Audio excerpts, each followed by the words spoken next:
Hey everyone, welcome to Gaming Explained. In today's video, I'm gonna show you how to uninstall FIFA game on mobile. So let's get started.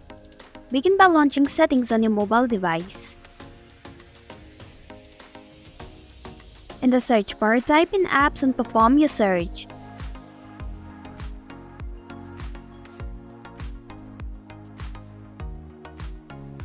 Now tap on apps. Select Manage Apps option. In the search bar, type in apps in mobile and perform your search. Tap on it.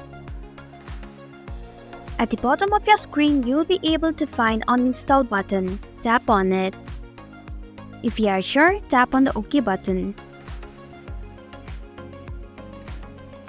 And this is how you can uninstall FIFA game on mobile. Thanks for watching Gaming Explained. If you like this video, hit the like button and drop a comment with any questions or feedback. If you are new, subscribe and click the bell icon to stay updated on the future videos.